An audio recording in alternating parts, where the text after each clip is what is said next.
Question में कह रहा है कि कोई स्फीयर है, उसका डेंसिटी वेरिएबल है और डेंसिटी वेरी करता है according to the function rho is equal to rho naught into r, जहाँ पे रो नॉट कॉन्स्टेंट है, r is the distance measured from the centre. बोल रहा है कि कोई स्फीयर जिसका रेडियस कैपिटल आर है उसका मास कितना होगा।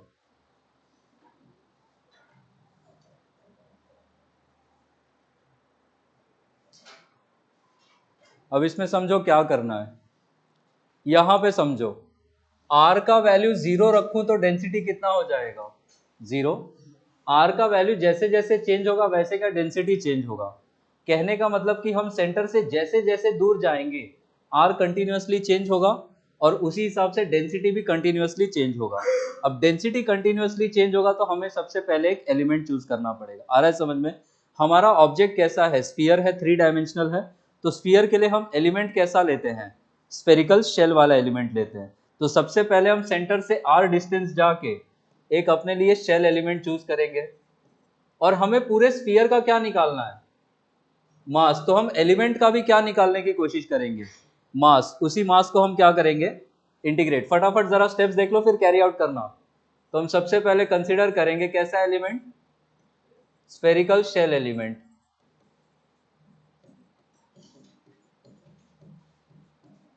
कितने डिस्टेंस पे, at a distance r from the centre, having thickness कितना, कितना लेते हैं थिकनेस, डी आर ले लेते हैं।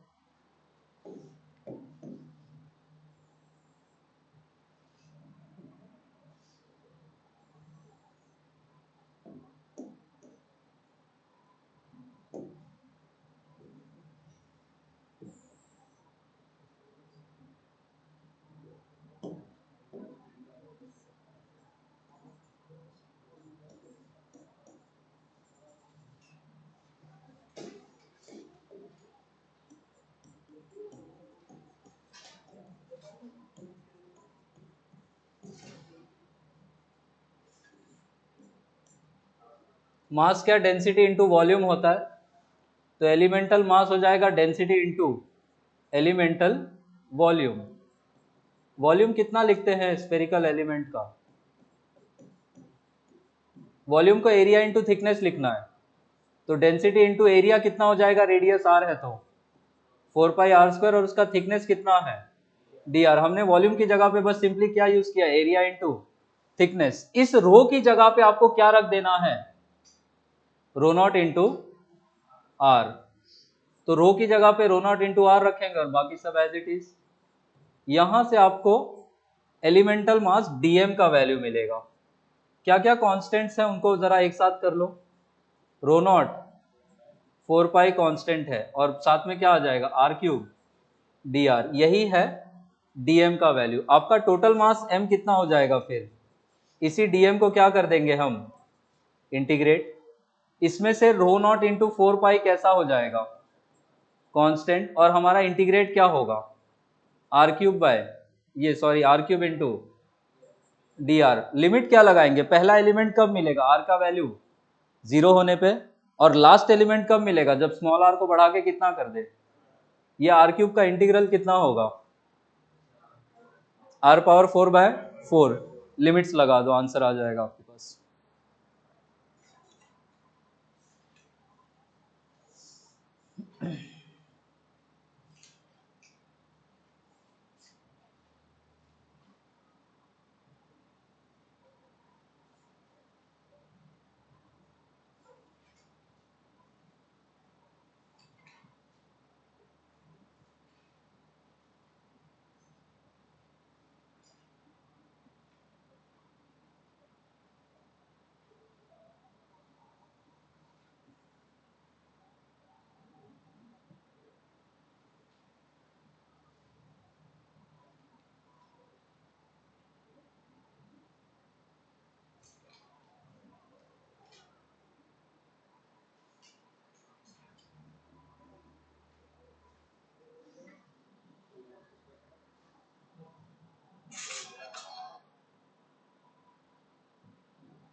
हाँ, इसके बाद motion in a straight line heading लगा लो नेक्स्ट पेज पे।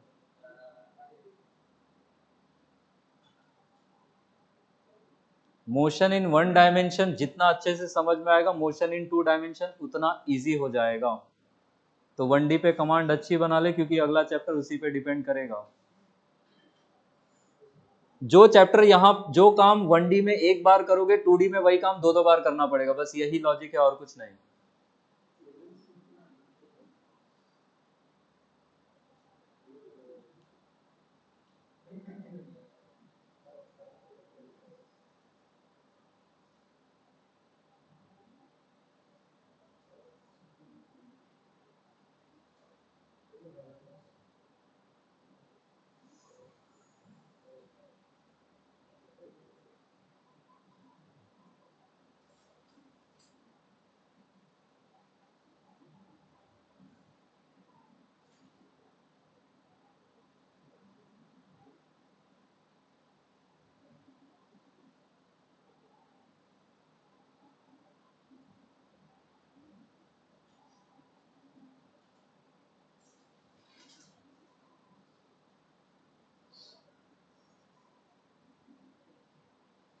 फाइनल आंसर आया?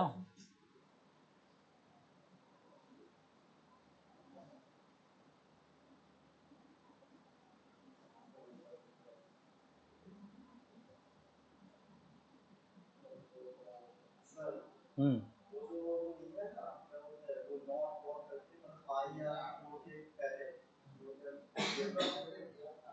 पाई आर 4 के पहले मतलब ये? हाँ, क्या हो गया इसमें? ये तो कांस्टेंट है ना, तो कांस्टेंट्स तो इंटीग्रेट नहीं होते हैं।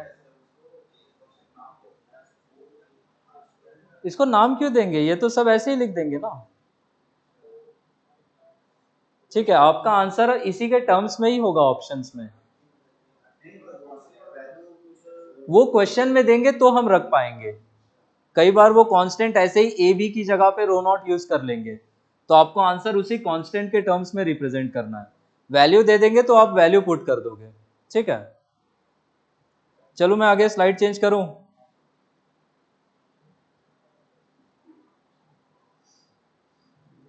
तो 4 से 4 कट जाएगा, इसलिए 4 हट चुका है।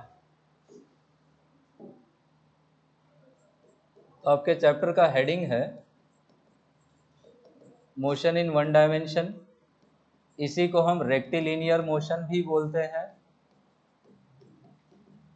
इसी को हम motion in a straight line भी बोलते हैं।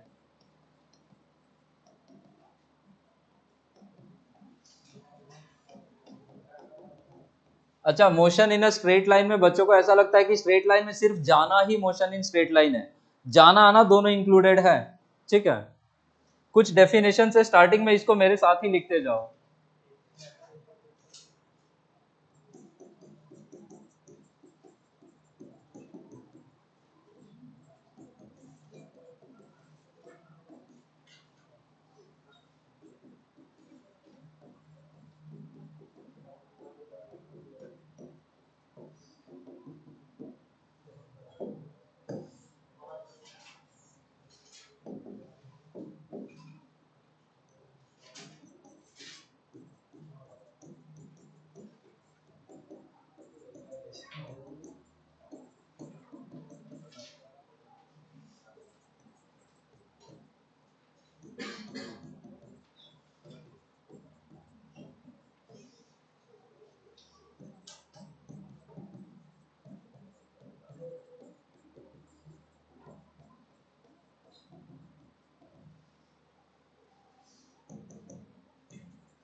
यही आपके फिजिक्स का टफेस्ट पार्ट है, जो पहला 4-5 चैप्टर तक चलेगा, रोटेशनल मोशन तक। मैकेनिक्स समझ में आ गया तो बाकी फिजिक्स के पार्ट एप्लीकेशन है मैकेनिक्स का, बेस यही है। तो ये डेफिनेशंस हैं।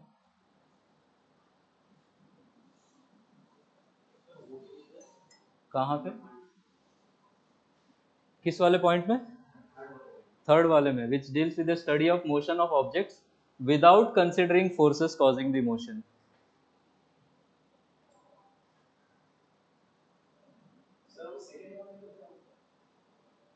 देखो मैं एक बार सब पढ़ के बता देता हूँ, जरा यहाँ सुनो। फिजिक्स की वो ब्रांच जिसमें हम मोशन को स्टडी करते हैं उसको क्या बोलते हैं? मैकेनिक्स। मैकेनिक्स की वो ब्रांच जिसमें हम रेस्ट पे रखे ऑब्जेक्ट्स को स्टडी करते हैं उसको क्या बोलते हैं? स्टैटिक्स। मैकेनिक्स की वो ब्रांच जिसमें हम मोशन स्टडी करें लेकिन किस फोर्स की वजह से मोशन हो रहा है उसको छोड़ दे, उसको हम बोलेंगे काइनामेटिक्स। और मैकेनिक्स की वो ब्रांच जिसमें हम मोशन तो स्टडी करें बट साथ में फोर्स को भी कंसीडर करते हुए चले, उसी को हम बोलते हैं डायनामिक्स।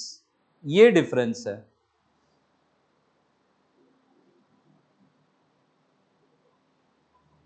तो मैकेनिक्स ब्रांच ऑफ फिजिक्स है, बाकी स्टैटिक्स, काइनेमेटिक्स, डायनामिक्स सब मैकेनिक्स का पार्ट है।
लिख लिए यहां तक? हो गया।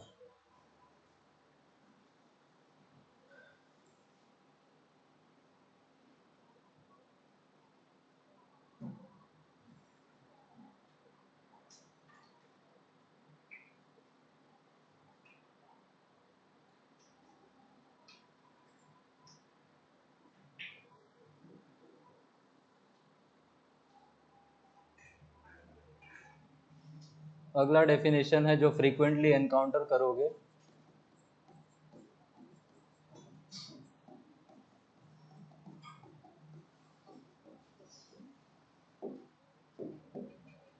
इसको भी साथ साथ लिखते जाओ।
ये एग्जाम्पल भी बना लो।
हो गया लिखकर? पॉइंट ऑब्जेक्ट या पॉइंट मास का मतलब समझो। ये जो पॉइंट ऑब्जेक्ट है इसी के मास को हम लोग क्या बोलेंगे? Point mass. पॉइंट ऑब्जेक्ट होने के लिए कंडीशन क्या है? सपोज क्या हमें ये पता है कि earth is gravitationally attracted towards the sun. तो अगर हमें इन दोनों के बीच में फोर्स स्टडी करना है, ठीक है, तो इन दोनों के बीच का डिस्टेंस कितना है? छोटा वाला a से रिप्रेजेंट करा है, और अर्थ का साइज सपोज हम d से रिप्रेजेंट कर रहे हैं। क्या ये d बहुत छोटा है कंपेयर टू a? तो सिंस ये डिस्टेंस जिस पे इफेक्ट ऑब्जर्व कर रहे हैं उसके सामने ऑब्जेक्ट का साइज बहुत छोटा है, तो हम इस ऑब्जेक्ट को कैसा ऑब्जेक्ट मान लेंगे? Point object. और अर्थ के मास को कैसा मानते चलेंगे हम? Point mass. सेम ही लॉजिक क्या हम सन पे भी लगा सकते हैं? हाउसोएवर बिग दैट मे बी, सन कितना ही बड़ा हो इस ए के सामने तो छोटा ही होगा। तो इस डिस्टेंस पे जब हम स्टडी करेंगे सन को भी कैसा मास कंसीडर करके चलेंगे? Point mass. आ रहा है समझ में? ठीक है। तो डिस्टेंस बहुत ज्यादा होने से ऑब्जेक्ट बाय डिफॉल्ट छोटा हो जाएगा और उसी को हम बोलेंगे पॉइंट ऑब्जेक्ट, और उसी के मास को हम क्या कंसीडर कर लेंगे? Point mass. ठीक है। नेक्स्ट डेफिनेशन जो आपको लिखना है that is system and surrounding.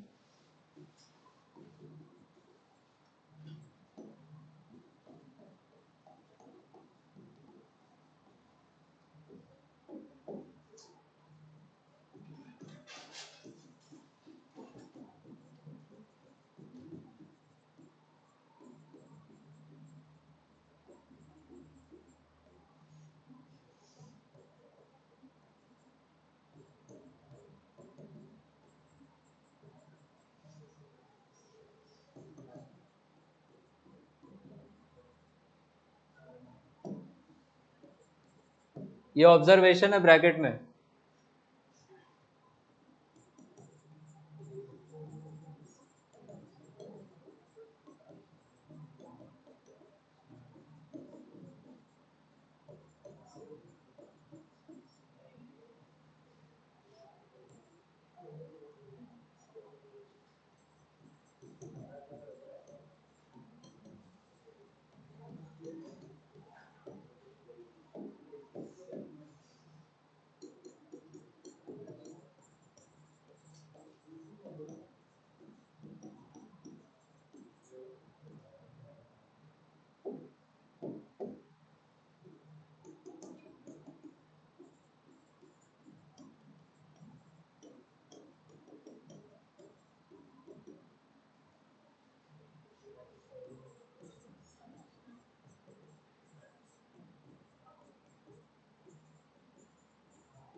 यहाँ सुनो थोड़ा सा, यूनिवर्स का वो पार्ट जिसको हम स्टडी कर रहे हैं उसी को क्या बोलेंगे, सिस्टम।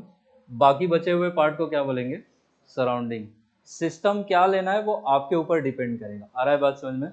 सपोज हम सिर्फ इसी रूम को स्टडी कर रहे हैं तो ये रूम हो जाएगा सिस्टम, बाकी सब कुछ क्या हो जाएगा, सराउंडिंग। सपोज हम बिल्डिंग को स्टडी कर रहे हैं तो बिल्डिंग हो जाएगा सिस्टम, बाकी सब क्या हो जाएगा, सराउंडिंग। ठीक है।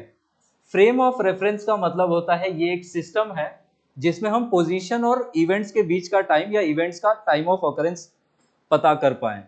तो पोजीशन पता करने के लिए हमें 3 कोऑर्डिनेट एक्सिस चाहिए होंगी, x y z position coordinates. तो ऐसा सिस्टम जिसमें 3 परपेंडिकुलर कोऑर्डिनेट एक्सिस हो, कौन कौन सी, एक्स वाई और जेड, और जिसमें ऑब्जर्वर कहां पे बैठा हो, हमेशा ओरिजिन पे, क्योंकि हम सारा पोजीशन कहां से मेजर करेंगे, ओरिजिन से, और ऑब्जर्वर के पास जो क्लॉक है इसी से टाइम का भी मेजरमेंट होगा। आ रहा है समझ में? तो ऐसा सिस्टम जिसमें पोजीशन और इवेंट्स के टाइम ऑफ ऑकरेंस मेजर करने का फैसिलिटी हो, उसी सिस्टम को क्या बोलेंगे, फ्रेम ऑफ रेफरेंस। इतना लिख लो, फिर types of frame of reference पे चलना है।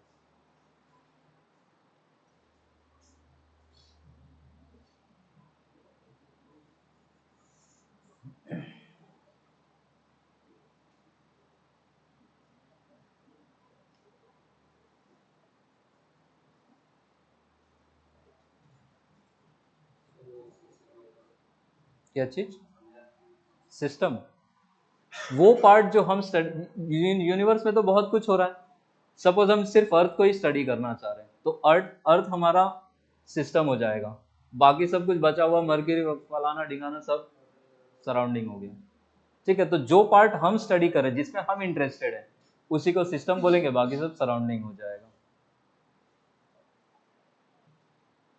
इसका सिग्निफिकेंस सिस्टम और सराउंडिंग का आपको न्यूटन्स लॉ वाले चैप्टर में समझ में आएगा, जहां पे मल्टीपल फोर्सेस का कैलकुलेशन होगा।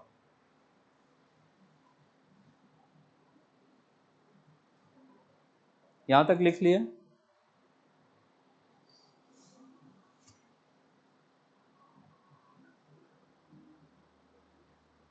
Inertial frame of reference, non inertial frame of reference, ऐसा सुना है पहले? क्या होता है कि बस सुना ही है और मत पूछो। सुना ही नहीं? अरे बाप रे। चलो मैं नेक्स्ट स्लाइड पे।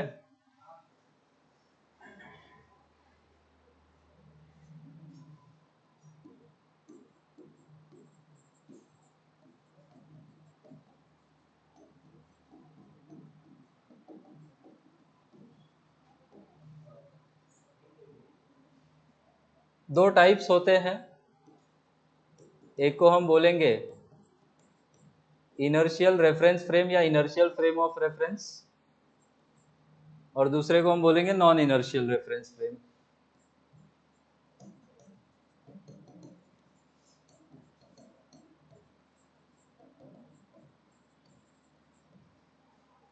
जो इनर्शियल फ्रेम होगा इसके बारे में आपको याद रखना है कि इसका एक्सीलरेशन होता है 0,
यहां सुनो थोड़ा, कितने टाइप के रेफरेंस फ्रेम्स होंगे?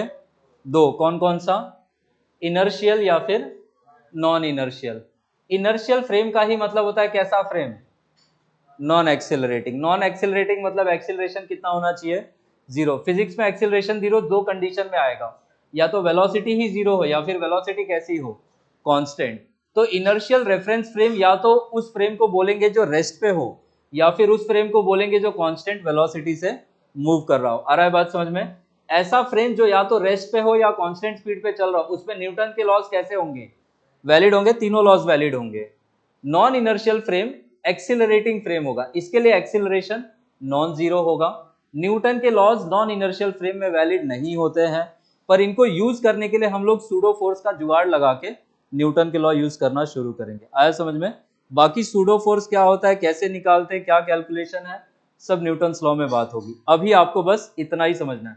अच्छा, एक चीज ये ध्यान देना है, अगर फ्रेम इनर्शियल है तो फिर वो नॉन एक्सिलरेटिंग होगा। फ्रेम अगर नॉन इनर्शियल है तो फिर वो दोनों में नॉन नॉन साथ में नहीं आएगा, एक ही जगह नॉन आएगा, या तो इनर्शियल में नॉन आएगा या फिर एक्सिलरेटिंग के साथ आएगा। आ रहा है समझ में? ठीक है, लिख लीजिए इतनी बातें। न्यूटन के फर्स्ट लॉ का क्या नाम है? Law of what? Inertia, law of inertia. Second, law of momentum. Third, gravitation. नहीं नहीं, gravitation, action reaction, law of action reaction. Inertia का डायमेंशन किसके बराबर? मास। और मोमेंट ऑफ इनर्शिया का mr² फॉर्मूला है, तो क्या है, क्या हो जाएगा उसका? ml²। ठीक है। Moment of force, torque. क्या फॉर्मूला यूज करेंगे? फोर्स इनटू कौन सा डिस्टेंस? Perpendicular distance.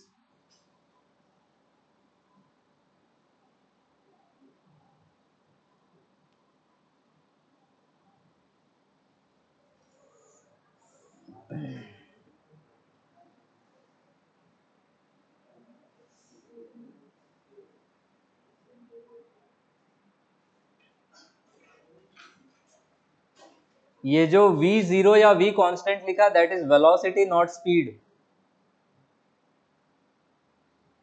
एक्सीलरेशन की जब भी बात होगी हम वेलोसिटी में डील करेंगे, स्पीड में नहीं, क्योंकि एक्सीलरेशन वेक्टर है तो हमें वेलोसिटी लेनी पड़ेगी जो खुद वेक्टर हो। मैग्नीट्यूड ऑफ वेलोसिटी को क्या बोलते हैं? उसको स्पीड बोलते हैं।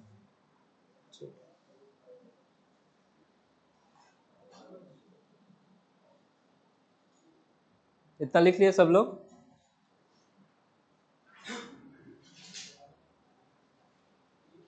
नेक्स्ट हेडिंग है rest and motion. Next heading है रेस्ट एंड मोशन।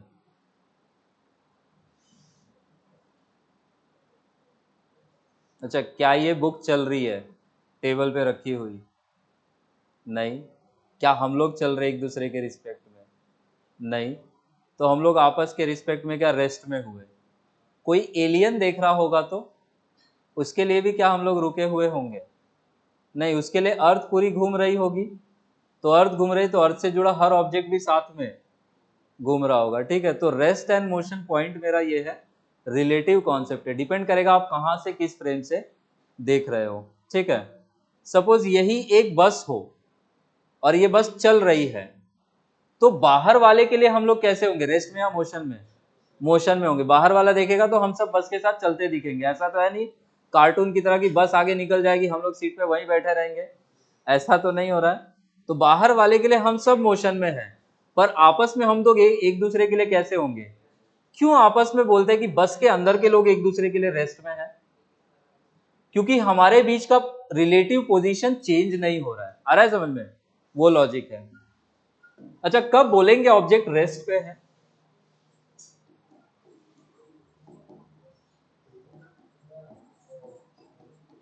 कब बोलेंगे ऑब्जेक्ट मोशन में है, कब बोलेंगे रेस्ट में है?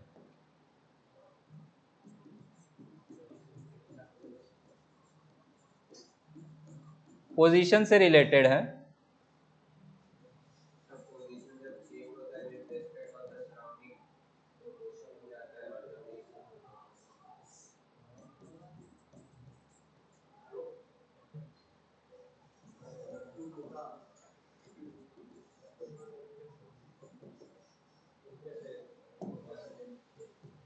टाइम के रिस्पेक्ट में, सराउंडिंग के रिस्पेक्ट में अगर पोजीशन चेंज नहीं हुआ तो हम बोलेंगे वो किस में है?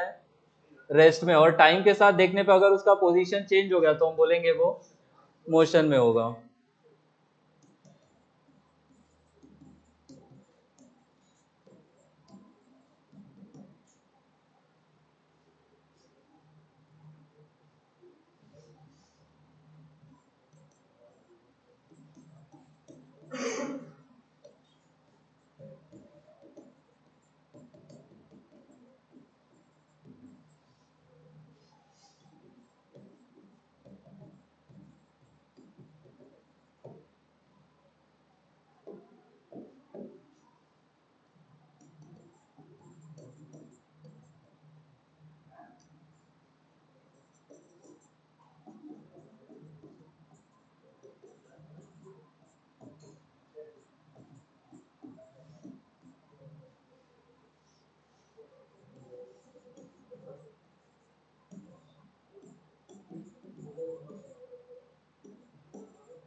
थोड़ा इधर सुनो।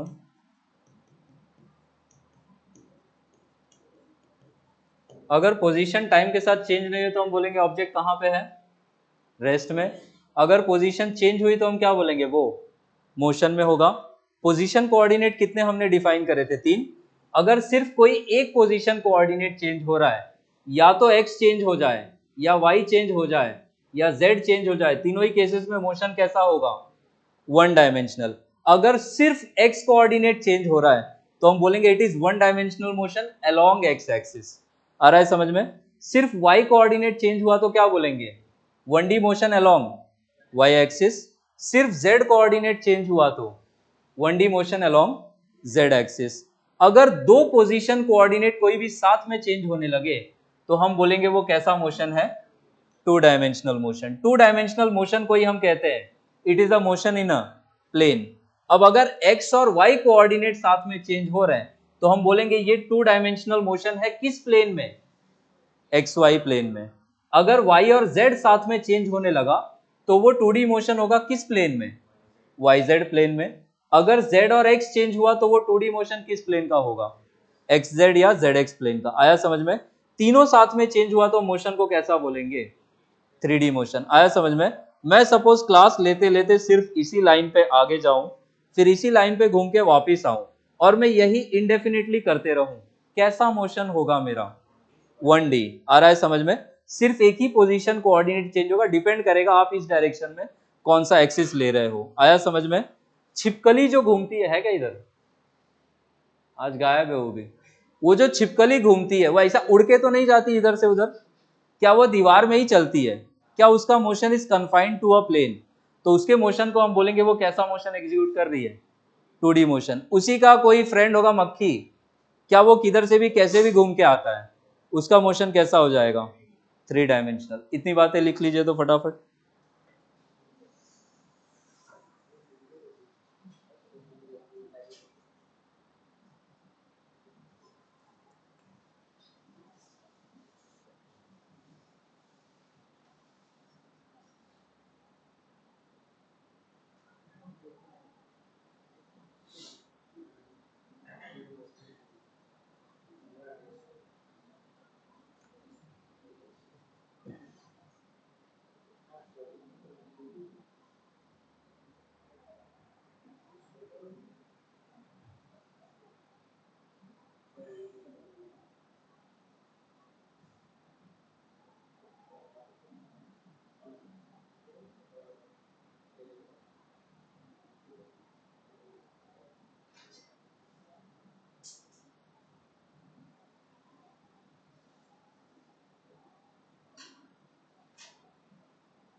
हम्म।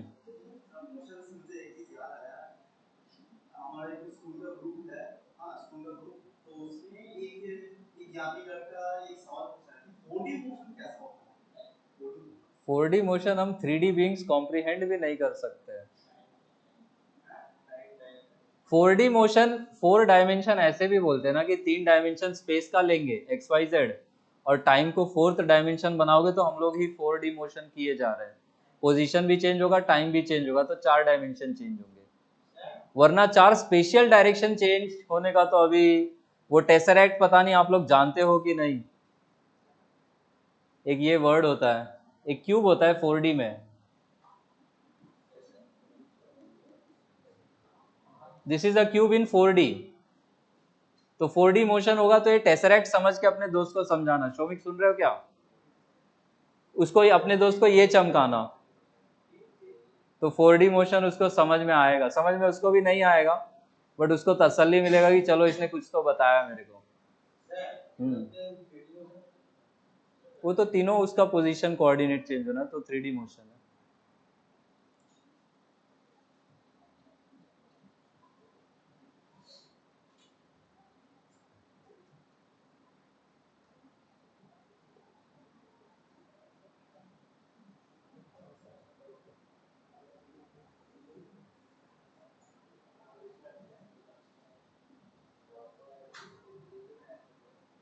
चलो नेक्स्ट स्लाइड पे। यहां से आपका 1D टेक्निकली शुरू होता है, जहां से मैं क्वेश्चंस पूछ पाऊंगा।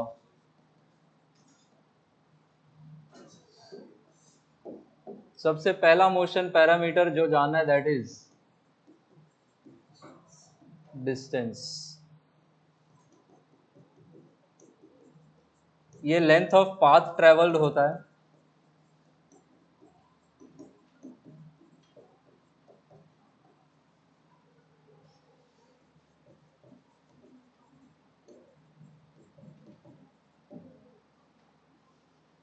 डिस्टेंस कैसा क्वांटिटी है? स्केलर या vector? Scalar quantity. SI unit metre. Dimension L.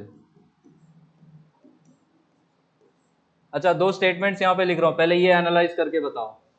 कोई एक ही ट्रू है या दोनों भी हो सकता है? आप बताना।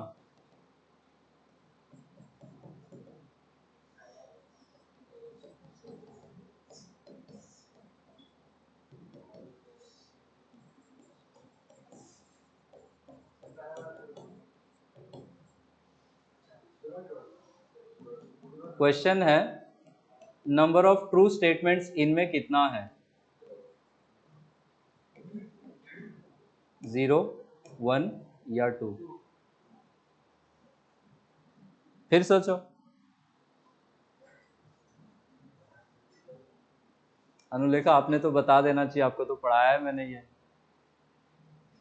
Distance is always positive true है या distance can not be negative true है? अगर हाँ बोलो। दोनों एक ही स्टेटमेंट है। ऑब्जेक्ट अगर रेस्ट पे है तो क्या वो डिस्टेंस कवर करेगा? नहीं। तो जीरो तो नाइदर नेगेटिव नॉर पॉजिटिव है। तो अगर ऑब्जेक्ट रेस्ट पे रह गया तो ये स्टेटमेंट तो कैसा हो जाएगा? बट ये तभी भी कैसा होगा? तो सिर्फ कौन सा स्टेटमेंट ट्रू होगा? क्या है वो स्टेटमेंट?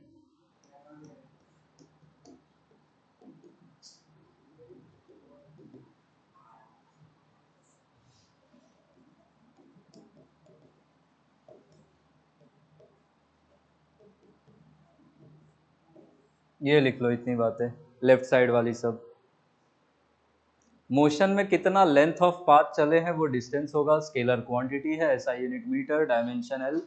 और मोशन के ड्यूरिंग या मोशन के दरमियान डिस्टेंस नेगेटिव नहीं होगा, जीरो हो सकता है, पॉजिटिव हो सकता है। याद आया अनुलेखा कुछ?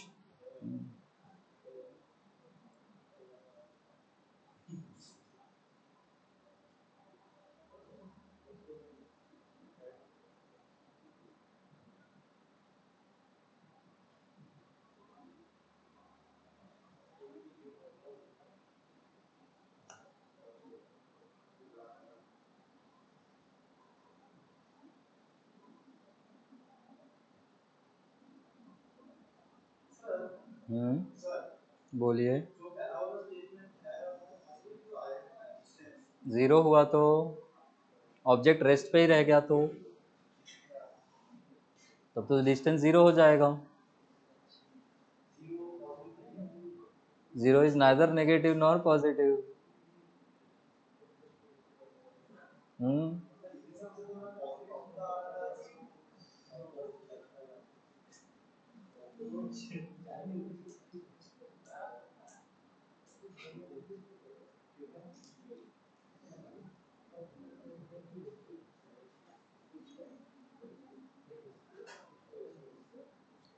चलो आगे। सेकेंड लिखना डिस्प्लेसमेंट, हो गया ये सब। Second motion parameter is displacement.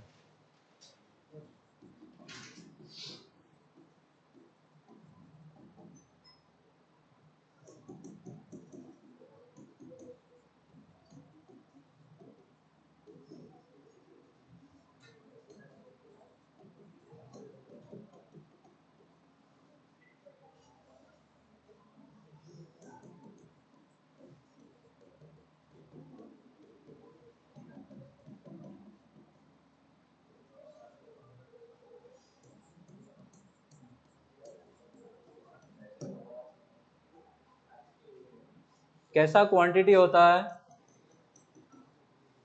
इधर बताओ, स्केलर या वेक्टर? ऐसा यूनिट मीटर, डायमेंशन एल।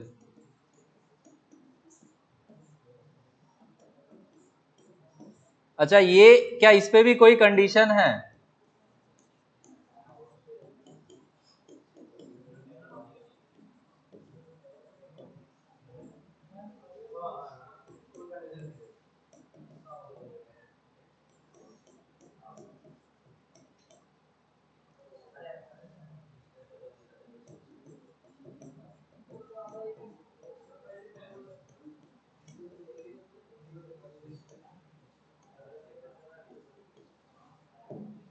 इतनी चीजें लिखो।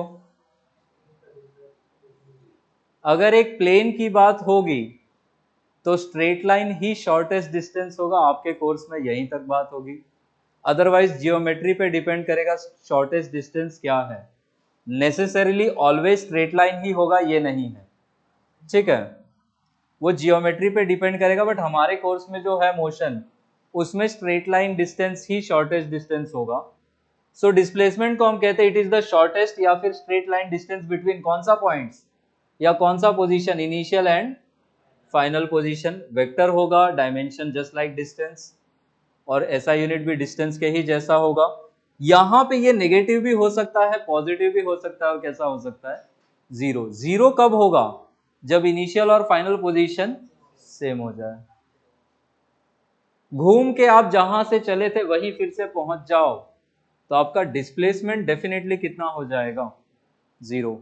आप घर से चले क्लास के लिए, यहाँ पे क्लास किए, वापस घर पे पहुंच गए, तो घर से चलने के, घर से घर तक पहुंचने के प्रोसेस में डिस्प्लेसमेंट कैसा होगा, जीरो, बट डिस्टेंस कैसा होगा, नॉन जीरो।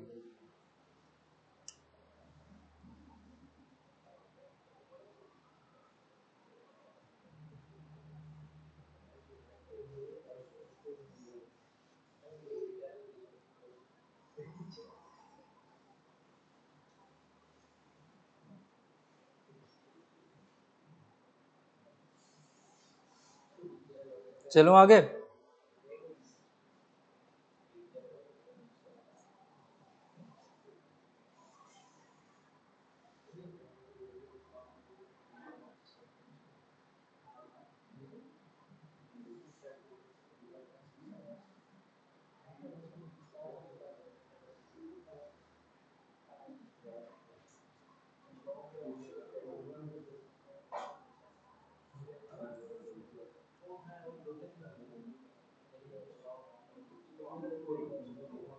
अच्छा, नोट में यहाँ पे एक पॉइंट और डालो, तो ये वेक्टर्स का है।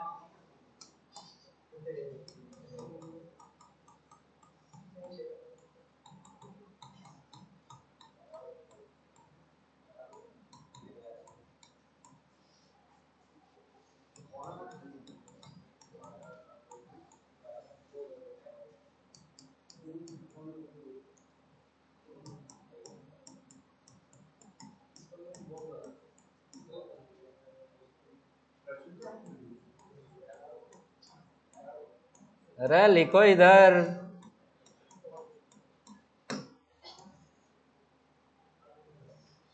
वो वेक्टर में काम आएगा, वेक्टर में डिस्प्लेसमेंट वेक्टर जब पढ़ाऊंगा तो ये पूछूंगा, इसको याद रखना कि उसका डायरेक्शन किधर से किधर होता है, हमेशा इनिशियल से फाइनल की ओर, फाइनल से इनिशियल नहीं। फाइनल माइनस इनिशियल करके निकालेंगे उसको, बट पॉइंट कहां से कहां करेगा वो, इनिशियल से फाइनल।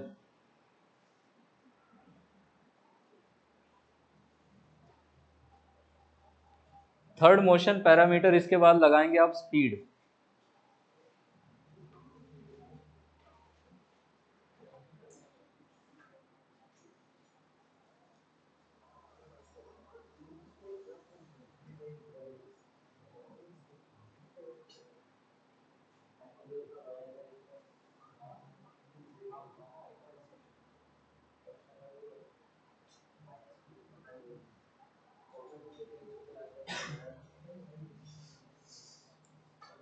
स्पीड कैसे डिफाइंड है, किसका किसका रेशियो है, distance and time.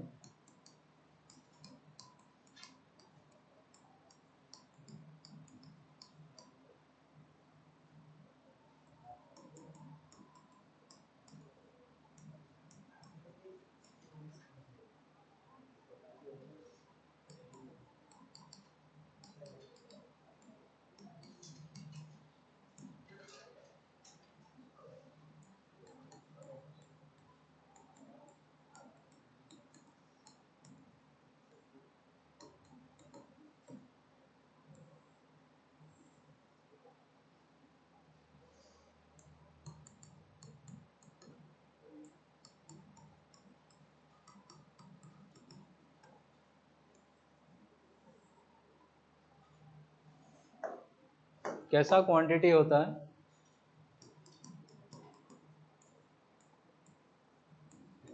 Scalar. Distance, time, ये दोनों स्केलर है तो ये भी स्केलर होगा। ऐसा ही यूनिट, मीटर पर सेकेंड। कॉमनली यूज होगा किलोमीटर पर आवर।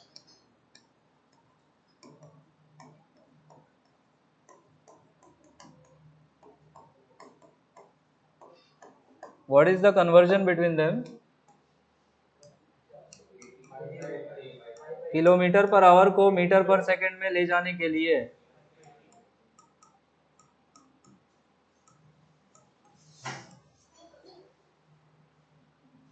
डायमेंशन इसका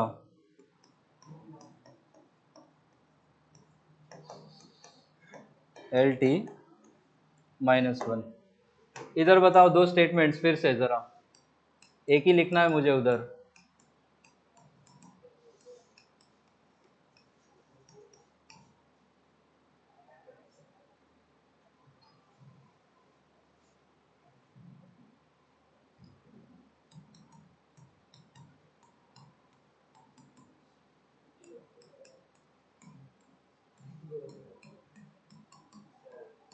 बोलो कौन सा स्टेटमेंट ट्रू होगा इस बार? Obviously second. फर्स्ट वाला क्या अकाउंट फॉर नहीं करता है? जीरो को। तो यहाँ पे आप लिखोगे during motion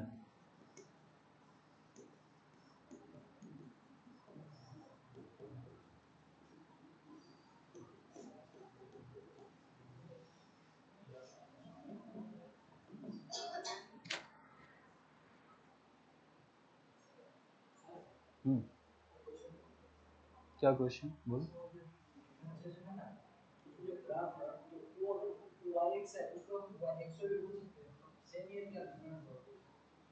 x Y graph का मतलब है आपने यहाँ पे वर्टिकली एक्स एक्सिस बनाया और यहाँ पे वाई एक्सिस बनाया।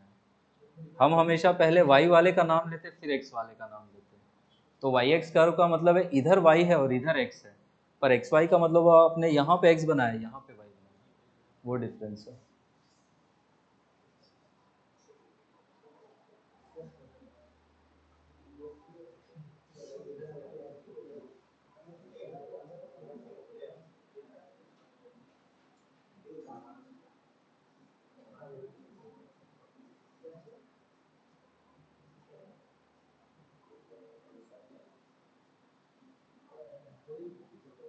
चलो आगे।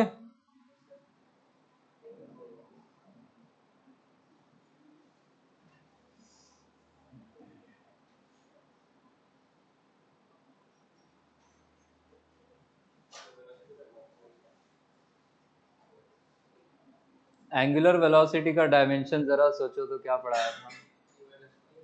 क्या बात है, पढ़ रहे हो आप लोग क्या? आज ही पढ़ के आए। चलो वेलोसिटी में, वेलोसिटी हेडिंग लगाया अगला पैरामीटर। इनके क्वेश्चन में कंबाइन एक साथ करवाऊंगा।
ये दो बातें भी लिख लीजिए। तो स्पीड किसका किसका रेशियो था?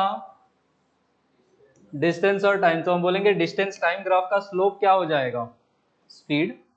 और वेलोसिटी का फॉर्मूला क्या था? Displacement by time. तो डिस्प्लेसमेंट टाइम ग्राफ का जो स्लोप होगा उसको क्या बोलेंगे हम? वेलोसिटी।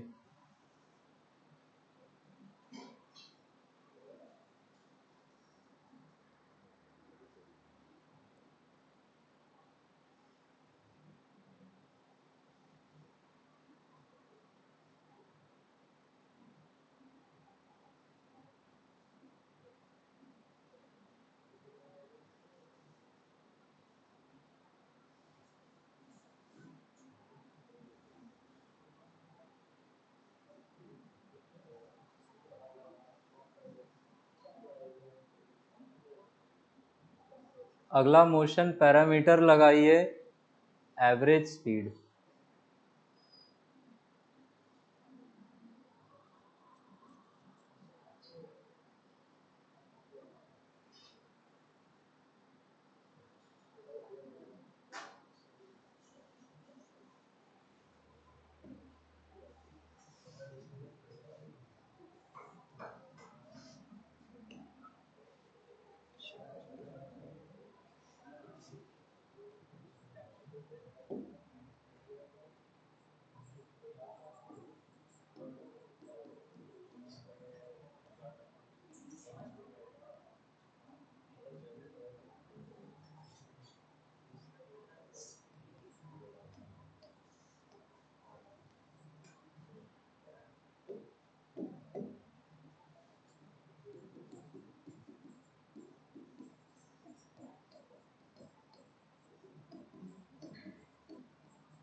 यहाँ सुनो, जो जर्नी है वो 3 पार्ट्स में डिवाइडेड है, ठीक है। एस रिप्रेजेंट कर रहा है डिस्टेंसेस और टी रिप्रेजेंट कर रहा है टाइम। तो एक केस ऐसा दिया जा सकता है जिसमें आपसे बोलेंगे कि T1 टाइम में हमने कितना डिस्टेंस कवर किया, S1, अगले T2 टाइम में S2 और अगले T3 टाइम में S3। आपसे पूछेंगे अगर ये पूरी जर्नी है तो इस पूरी जर्नी के लिए एवरेज स्पीड का फॉर्मूला कितना हो जाएगा। ऊपर में हमें क्या लिखना है? टोटल क्या चीज? डिस्टेंस। और नीचे में टोटल टाइम। टोटल डिस्टेंस निकालने के लिए क्या S1 S2 S3 को ऐड कर देंगे, तो S1 plus S2 plus S3 कर देंगे। और नीचे में टोटल टाइम के लिए T1 plus T2 plus T3। ये इजीएस्ट केस है, इस पे क्वेश्चन आएगा नहीं, ठीक है। बस लिख लो इसको।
यहां सुनो, सेकेंड केस में हमें अब जर्नी में क्या क्या डेटा दिया हुआ है, v मतलब स्पीड और t मतलब टाइम।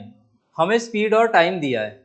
यहाँ पे स्पीड v1 है, v1 स्पीड से कितने टाइम तक चले, t1। v2 स्पीड से हम चले हैं t2 टाइम तक, v3 स्पीड से चले हैं t3 टाइम तक। यहाँ पे स्पीड और टाइम दिया है, क्या निकाल सकते हैं, s1 का वैल्यू क्या लिखेंगे, v1 into t1। Second part में जो डिस्टेंस ट्रेवल किए v2 इंटू t2। s3 में जो डिस्टेंस ट्रेवल किए v3 इंटू t3।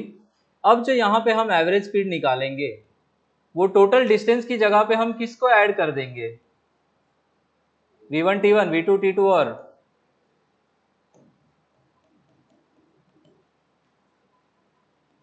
तो ये हो जाएगा v1 t1 plus v2 t2 plus v3 t3 upon में टाइम के लिए तो सिंपली क्या कर देंगे, t1 plus t2 plus t3।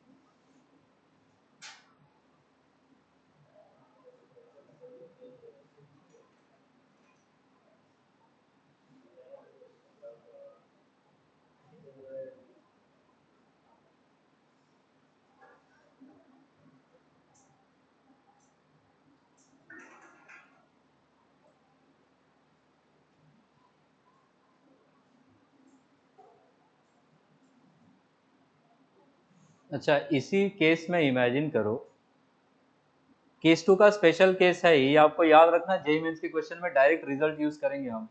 लिख लिए यहां तक, दिगान तो हो गया, नीचे में t1 plus t2 plus t3। इसी का स्पेशल केस है, इसको 2 स्टार लिखना, सेकेंड का स्पेशल केस। सपोज जर्नी दो ही पार्ट्स में डिवाइडेड हो और दो ये जर्नी इक्वल टाइम के टर्म्स में डिवाइडेड हो। फर्स्ट हाफ टाइम इंटरवल में आप v1 स्पीड से चले, सेकेंड हाफ में आप v2 से चले। इसके लिए पूछेंगे what is the average speed, क्या आएगा आंसर यहाँ पे, फर्स्ट पार्ट में कितना डिस्टेंस चलेंगे v1 into T, second part में कितना डिस्टेंस चलेंगे v2 इंटू टी, और टोटल टाइम कितना चले हैं हम। और यहां से आपको जो रिजल्ट याद रखना है कि अगर आधा आधा टाइम बटा हुआ है तो एवरेज स्पीड इनका क्या वैल्यू आ जाएगी, एवरेज वैल्यू आ जाएगी। आया समझ में, बता दिया।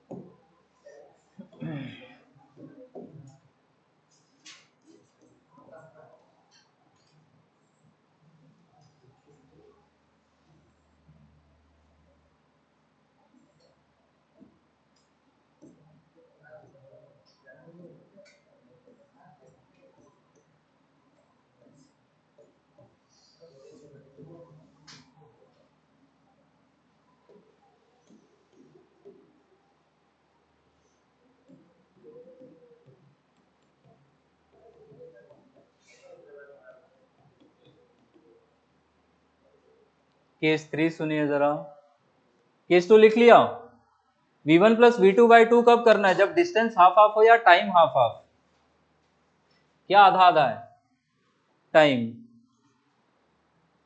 यहां सुनो, केस 3 में अब हमें v मतलब क्या दिया हुआ है, स्पीड, और s मतलब डिस्टेंस कितना कवर किया है।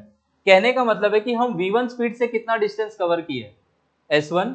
क्या हम यहां पे लगा हुआ टाइम t1 निकाल सकते हैं? टाइम का फॉर्मूला क्या हो जाएगा, डिस्टेंस बाय स्पीड, तो ये कितना हो जाएगा, s1 बाई v1। t2 को क्या लिख सकते हैं, s2 बाई v2, और t3 को क्या लिख सकते हैं, s3 बाय v3।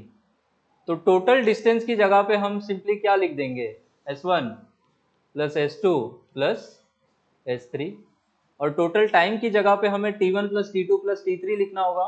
उसकी जगह पे क्या लिखेंगे, s1 by v1 plus s2 by v2 plus s3 by v3। एक इसका स्पेशल केस है जो आपको याद रखना है। अब फिर से जर्नी को दो पार्ट्स में करेंगे और इस बार डिस्टेंस आधा आधा बांट दिया जाएगा। इतने ही केसेस है, यही याद रखने हैं।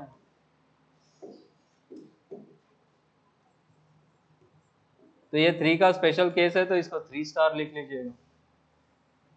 जर्नी दो पार्ट्स में डिवाइडेड है, जरा देख लो फिर एक साथ लिखना।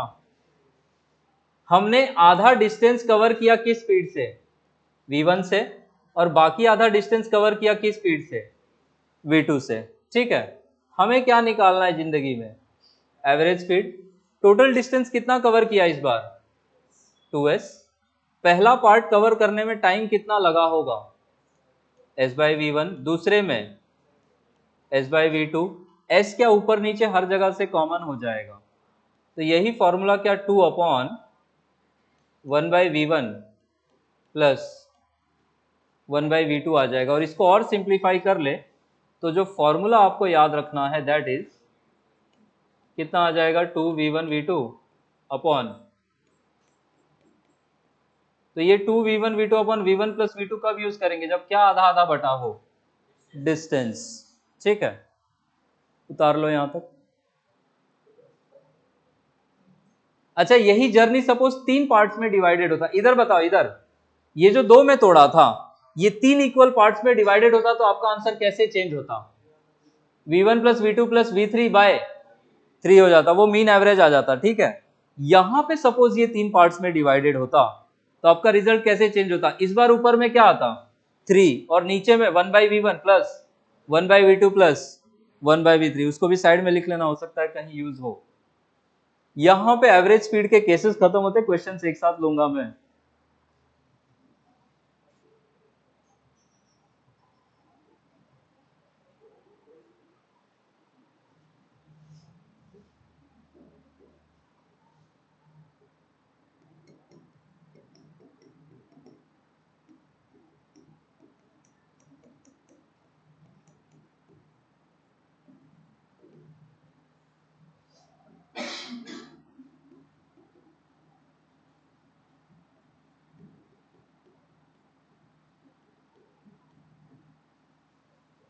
ये दो भी साइड में कहीं लिख लेना। वो 2 स्टार वाले का रिजल्ट है 3 के लिए, वो 3 स्टार वाले का रिजल्ट है 3 के लिए।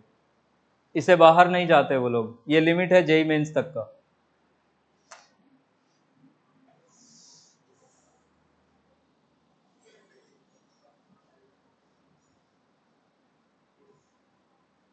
और इसके बाद का जो मोशन पैरामीटर एक्सेलरेशन जाने से पहले लगाना है दैट इज एवरेज वेलोसिटी। इतना लिखने के बाद एवरेज वेलोसिटी लगाए, उसका 4 लाइन लिखे, फिर हम क्वेश्चंस करवाएं आपको।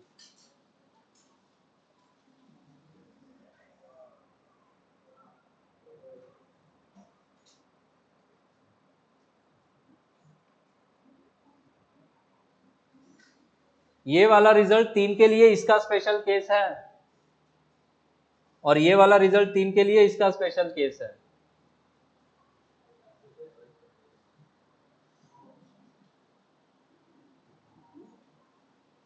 चलो आगे। ठीक है, नंबरिंग जरा बताइए, तो ये एवरेज वेलोसिटी का कितना हो जाएगा, 6, जो भी है देख लीजिएगा, नॉट सो श्योर।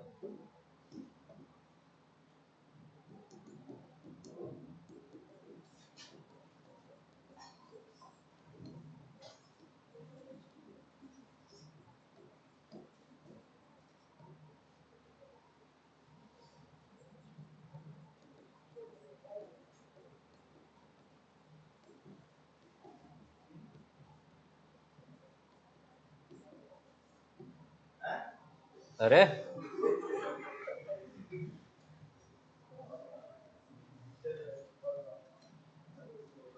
शौमिक क्या हो गया भाई?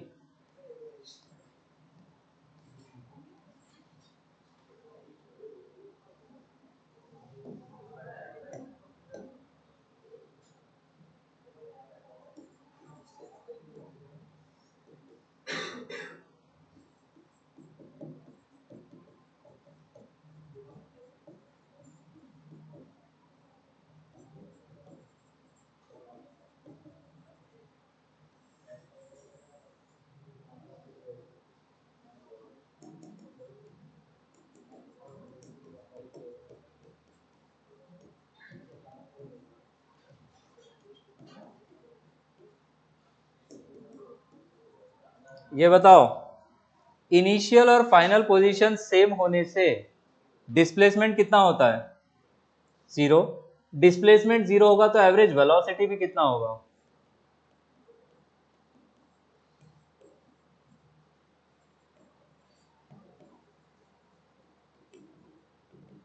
ध्यान देना है कि मैंने एवरेज स्पीड में v के ऊपर बार नहीं लगाया था, वो बार वेक्टर साइन है, ठीक है। वेलोसिटी बीइंग अ वेक्टर, उसके ऊपर बार लगाया हुआ है। इसके केसेस नहीं होंगे, एवरेज स्पीड का केस होता है। यहां तक लिख लो, फिर बताओ। Let me give you guys some questions.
तो शायद काम नहीं करता अनुलेखा, वहां से वो बटन यूज कर लो, लेकिन उसमें बैटरी नहीं है। हो गया लिख के?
ये बाकी लिख लिया क्या?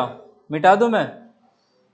पहला क्वेश्चन है, ए से बी जा रहे हैं, इस रास्ते जा रहे हैं। आपसे पूछा है ए से बी पहुंच जाएंगे तो डिस्टेंस कितना कवर करेंगे, डिस्प्लेसमेंट कितना होगा।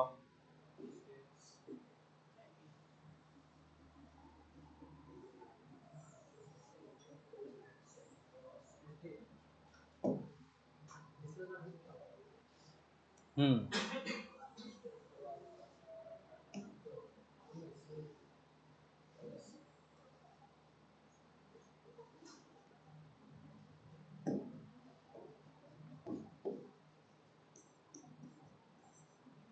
इसको संभल के करना, इसमें बच्चे फंसते हैं बहुत।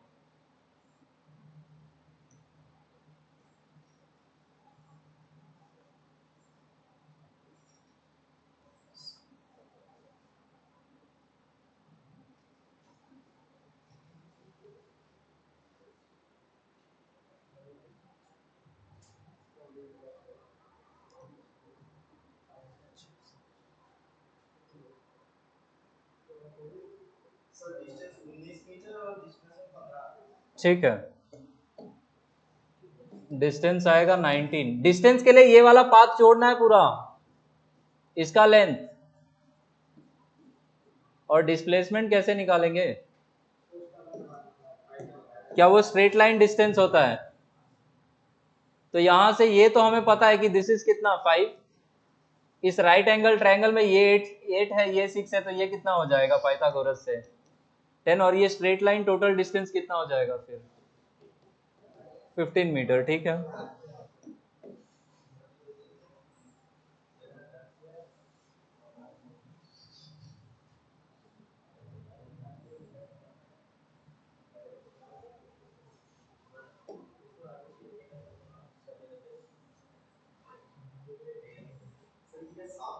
अरे रुको रुको मेरे को कंप्लीट कर लेने दो, इट्स अ ट्रिक क्वेश्चन।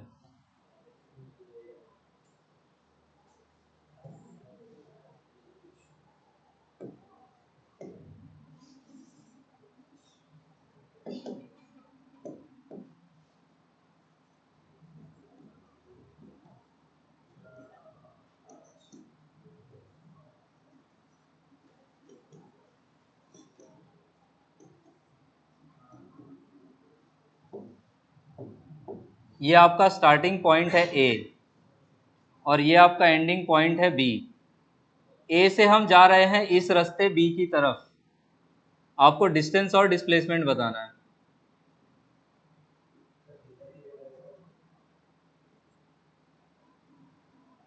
इस रास्ते जा रहे हो आप, डिस्टेंस तो इजी है, डिस्प्लेसमेंट में खेल है।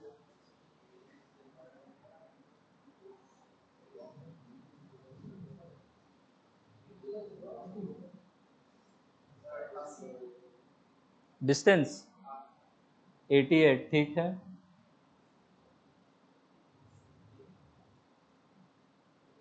लास्ट ईयर मैंने ये 11 तक ही दिया था, तो मेरे को आंसर 11 वाला कंट्रास्ट है, बाकी देखते हैं। 2 बढ़ गया इस बार, ठीक है।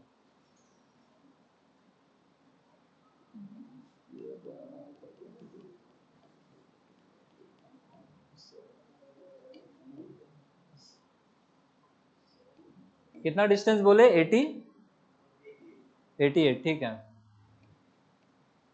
88 आएगा डिस्टेंस।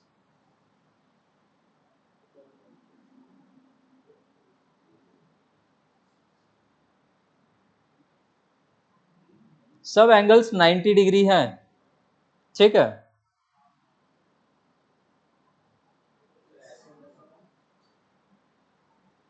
क्या चीज? हाँ, ए और बी को स्ट्रेट लाइन से ज्वाइन करना, उस स्ट्रेट लाइन का डिस्टेंस निकालना है। एक राइट एंगल ट्रायंगल इमेजिन करने की कोशिश करना, उसके साइड्स मिल जाएंगे तो हाइपोटेन्यूज डिस्प्लेसमेंट होगा। लॉजिक वही है।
कितना? 10? कुछ √2 वगैरह नहीं आया?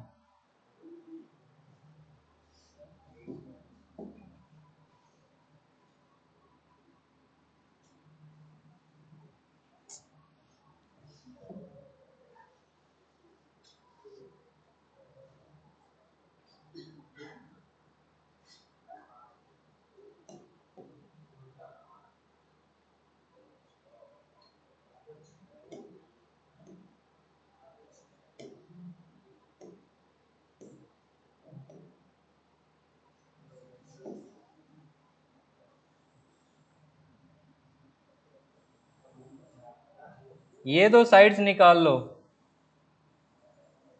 ये वाली और ये वाली।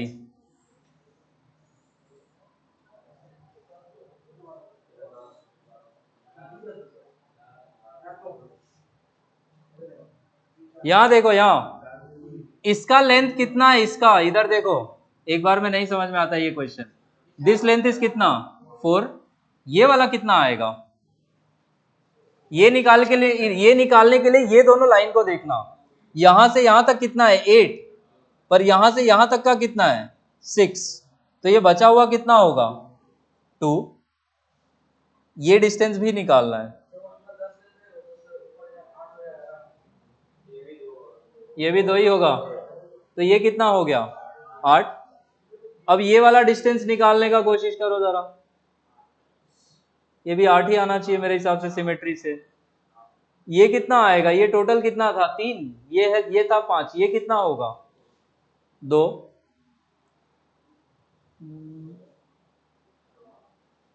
फिर ये वाला चाहिए, तो आप ये पूरा लेंथ देखो, ये कितना था 9, और ये कितना था, हाँ 7, तो ये कितना होगा अगेन 2, और ये पूरा लेंथ कितना था 11, और ये पूरा ऊपर से नीचे तक कितना है 13, उसमें से यहां तक अगर 11 ही होगा तो ये बचा हुआ कितना होगा 2 क्या?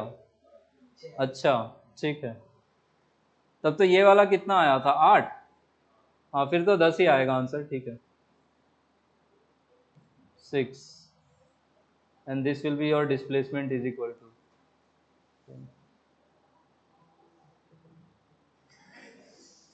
एक बार मैं देख लेता हूँ, रुक जाओ।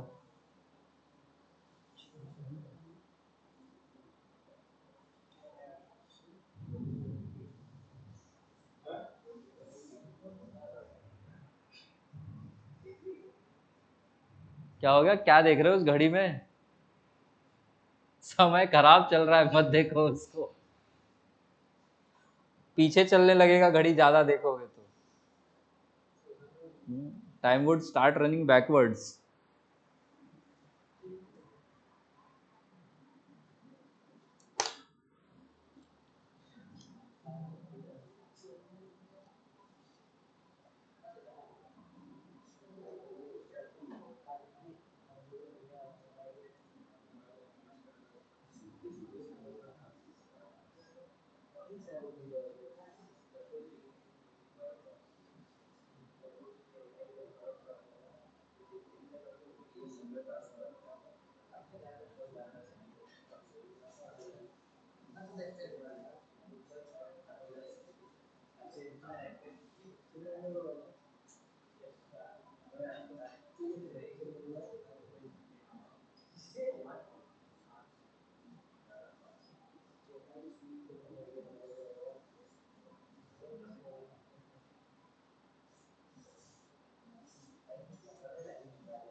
आया ये क्वेश्चन समझ में? ठीक है, ये डायग्राम बनाओ तो मैं क्वेश्चन डिक्टेट करूं।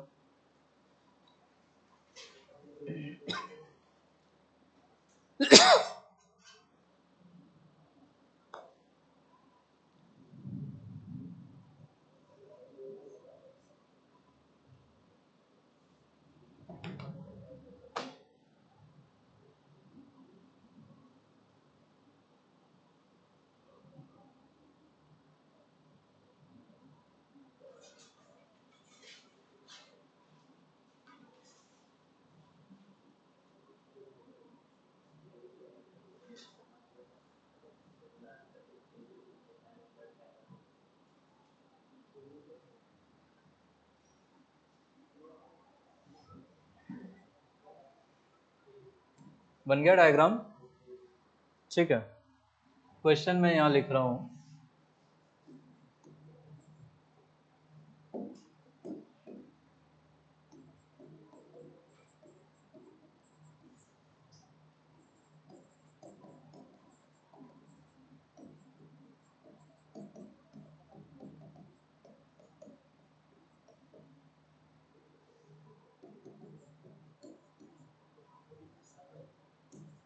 हाँ, वन फुल सर्कल।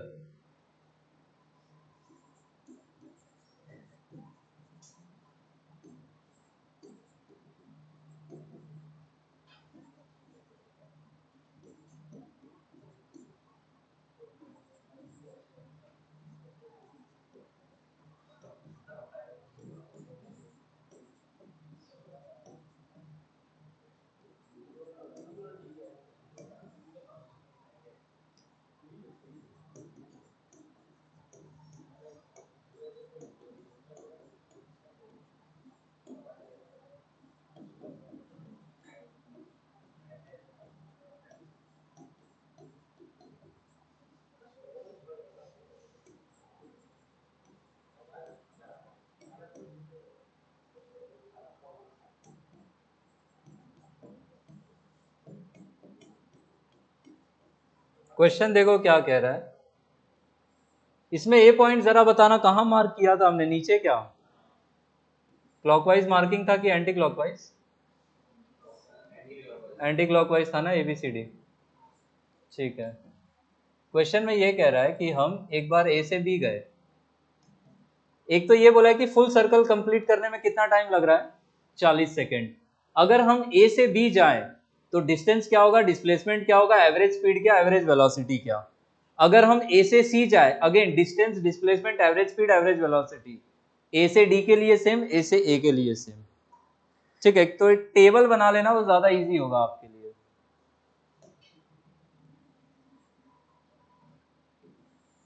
इसी क्वेश्चन को पार्ट्स में जेई मेंस में भर भर के पूछा है।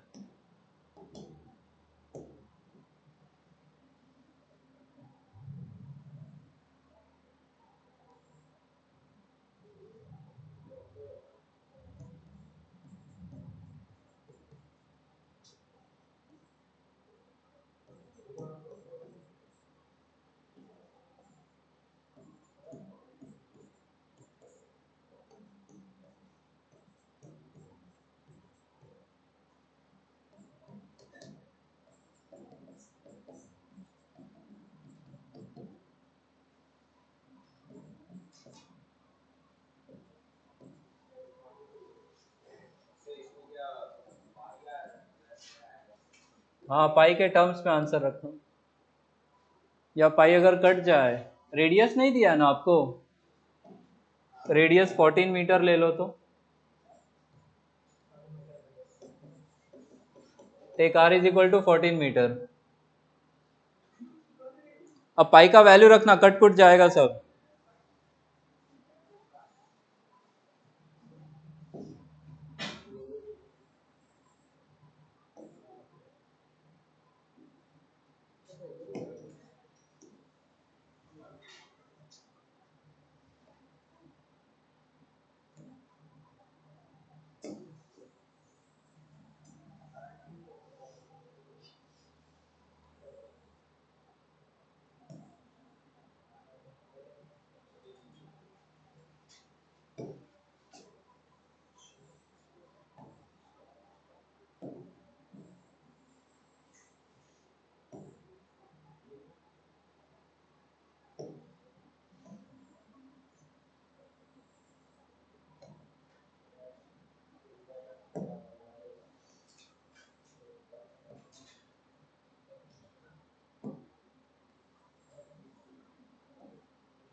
एक कैलकुलेशन करके बताऊं क्या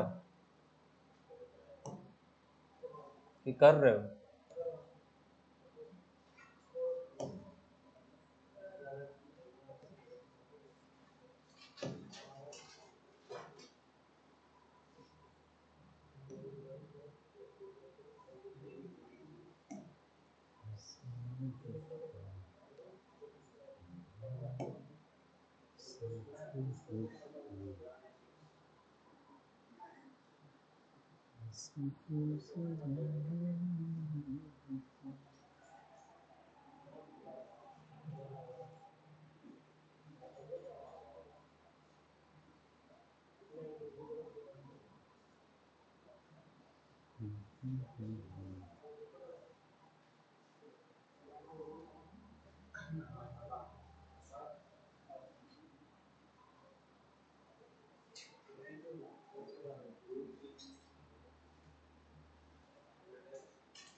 एक भी आया क्या? जरा याद देखो कैसे करना है, जिस तरीके से हम चाहेंगे कि आप करें। पहले तो मुझे ये बताओ, पूरा सर्कल क्या 4 इक्वल पार्ट्स में डिवाइडेड है? अगर एक सर्कल पूरा करने में 40 सेकेंड लग रहा है तो उसका 1/4 करने में कितना लगेगा? ए से सी मतलब क्या हाफ है, कितना लगेगा? 20। ए से डी में कितना लगेगा? 30। और ए से ए घूम के आ जाएंगे तो 40। पहली बात, अगर ये पूरा सर्कल घूमता तो कितना डिस्टेंस कवर करता? क्या 2πr? ठीक है, ए से बी जब गया तो वो क्या उसका 1/4 कवर कर रहा है, तो 2πr/4 ये कितना आ जाता? πr/2। आर का वैल्यू रख दो, पाई का वैल्यू भी 22/7 यूज कर लो। ए से सी जाएंगे तो कितना डिस्टेंस कवर करेंगे? 2πr का हाफ कितना हो जाएगा ये? Pi into r. और जब ए से डी जाएंगे तो पूरे सर्कल इसका 3/4 करेंगे, तो ये हो जाता कितना? 3/4 into 2πr, and this would have been, r का वैल्यू रखते जाओ बस। अच्छा, ए से बी में यहां सुनो, डिस्प्लेसमेंट कैसे निकालोगे? डिस्प्लेसमेंट ए से बी क्या ये वाला डिस्टेंस होगा, ये, ठीक है, ये वाला और ये वाला क्या एक राइट एंगल ट्रायंगल इमेजिन कर सकते हो। ये डिस्टेंस भी आर है, ये भी डिस्टेंस आर है, ये हाइपोटेन्यूज कितना हो जाएगा? पाइथागोरस लगाओगे तो √2r आ जाएगा। तो ए से बी में what is the displacement? √2r। ए से सी जब जाएंगे तो ये डिस्प्लेसमेंट स्ट्रेट लाइन डिस्टेंस कितना हो गया? 2r। √2r क्यों? ए से सी में उसमें तो √2r आएगा, पर ए से सी जब जाओगे तो डिस्प्लेसमेंट तो ये स्ट्रेट लाइन डिस्टेंस होगा ना, तो वो कितना हो जाएगा? 2r। और ए से जब डी जाएंगे तो अगेन क्या डिस्प्लेसमेंट यही हो जाएगा, ये वाला लेंथ अभी अभी हमने कितना निकाला था? √2r। तो डिस्प्लेसमेंट जब हम ए से डी में भी जाएंगे अगेन ये कितना हो जाएगा? √2r। और जब ए से ए आ जाएंगे तो डिस्प्लेसमेंट कितना? 0। अब एवरेज स्पीड निकालने के लिए ये डिस्टेंस अपॉन टाइम कर लो, एवरेज वेलोसिटी के लिए डिस्प्लेसमेंट ओवर टाइम कर लो। समझ आ रहा है कैसे करना है? हाँ, अंटिल ये क्वेश्चन में बोल दे कि वर्टिकल प्लेन में मोशन हो रहा है, पर जब तक वर्टिकल सर्कुलर मोशन पढ़ोगे नहीं तब तक कांस्टेंट स्पीड में ही मान के चलना है।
तो ये एक ही क्वेश्चन में 4 क्वेश्चन है, 4 के 8, जितना क्वेश्चन बोल दो।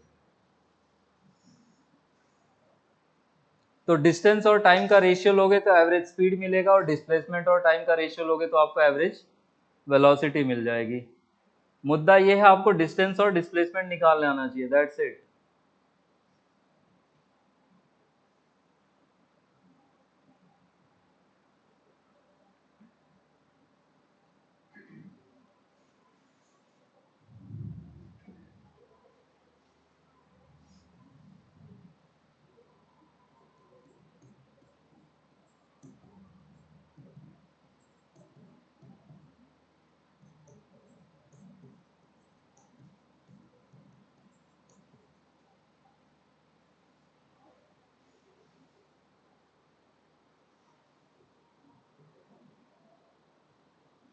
पाई इंटू आर पहले ही कर लो,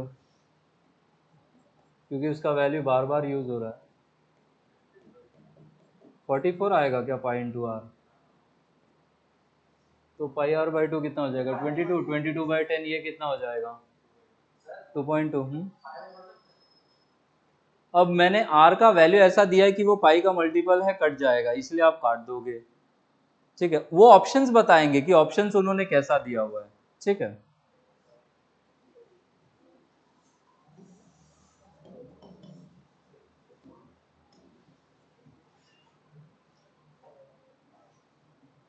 फर्स्ट पार्ट में एवरेज वेलोसिटी भी सेम ही है क्या? नहीं, √2 इंटू आर बाई 10, तो ये हो जाएगा √2 इंटू 14/10, तो 7/5, 7√2/5, ऐसा कुछ। ठीक है, सेकेंड पार्ट में आएगा 2r/20। अच्छा, ये πr/20 ना, 44/20 कितना हो जाएगा ये? 2.2। और डिस्प्लेसमेंट कितना हो जाए ये? एवरेज वेलोसिटी कितना? 2r/20। कितना आंसर आ रहा है ये? 1.4।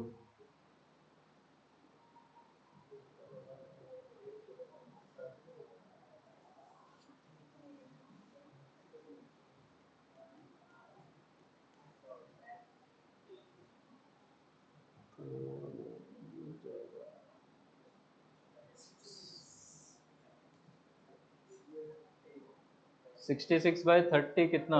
2.2 ही। एवरेज स्पीड हर जगह यही आएगा, क्योंकि कांस्टेंट स्पीड से मोशन हो रहा है। यहाँ पे ये 0 हो जाएगा। इसका एक आंसर बता दो, फिर मैं क्लास कंक्लूड करूँ। कितना आ रहा है?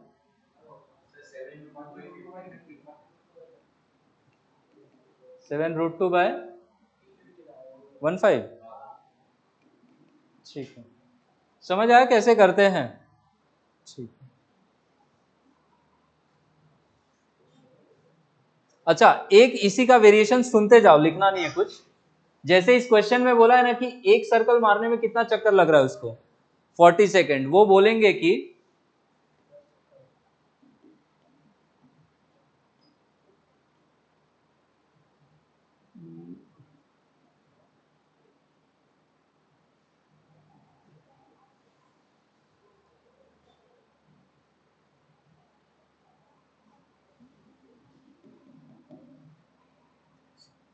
हाँ, वो बोलेंगे कि 3 मिनट 20 सेकेंड बाद सेम क्वेश्चन में डिस्टेंस कितना का, ये डिस्प्लेसमेंट कितना होगा।